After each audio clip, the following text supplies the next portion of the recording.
went out to walk my dogs, and after a long hard day's knife handle whittling, I like to relax with a little bit of slingshot whittling.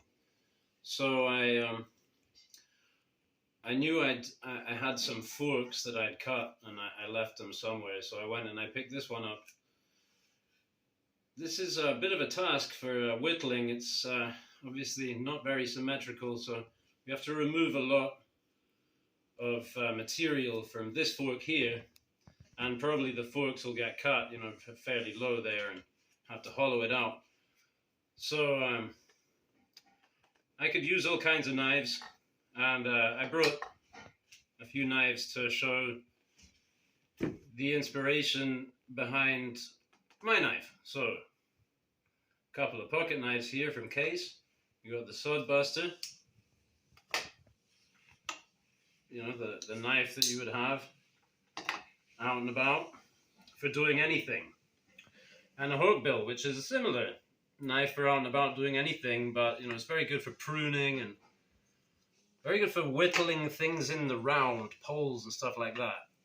And the bill hook, the ancestor of this guy.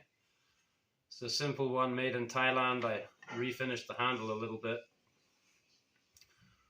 And so these would be kind of, early influences, let's say.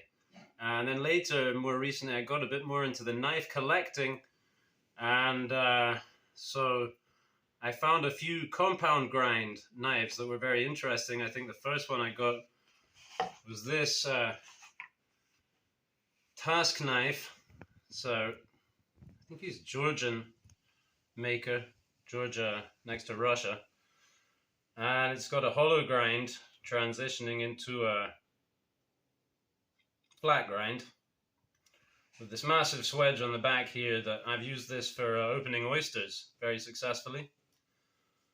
24 oysters, I think it was.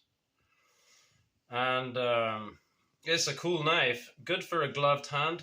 It's pretty angular, very heavy, very handle heavy. I did some chopping with it. It is potentially, it looks like you could do some light choppy, but breakouts on the hollow grind. Hence the little recurve that was not here to start out.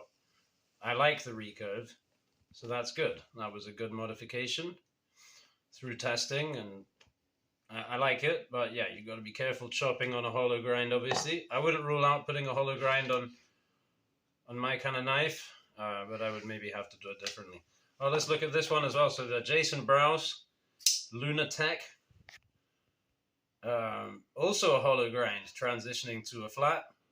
Sandvik steel. This thing whittles awesomely, by the way. It is very slicey. You can dig in with the tooth, right? So here's the thing, the tooth. Now I got a knife with a tooth. Huh?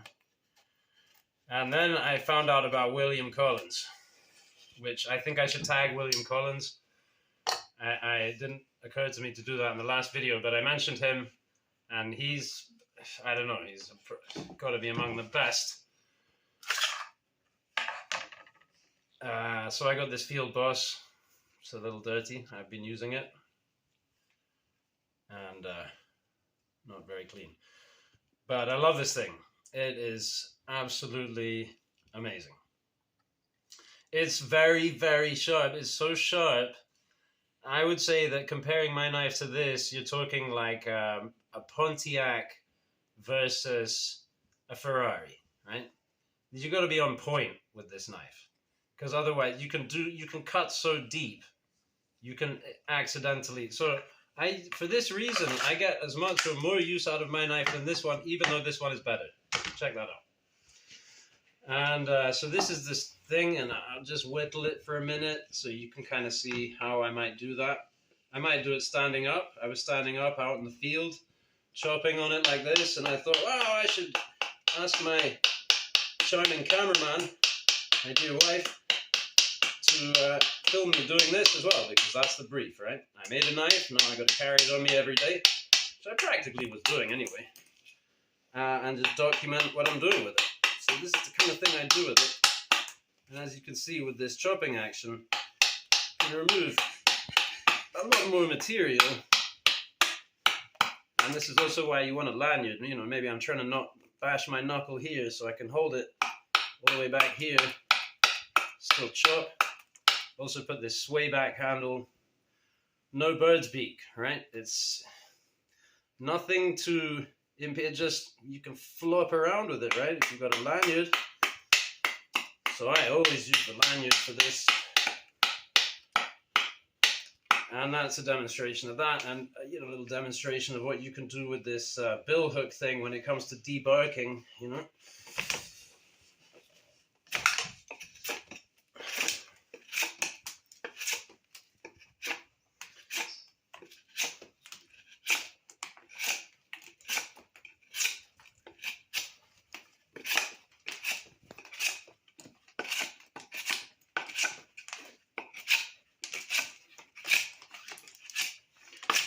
And out in the coppice, this came off a pole, and that pole I split, excuse me, I batoned it lightly,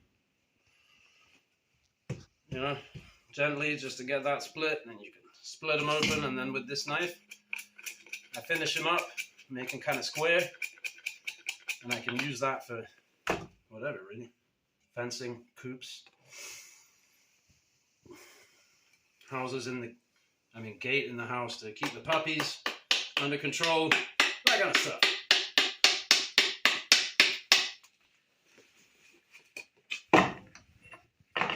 Thank you.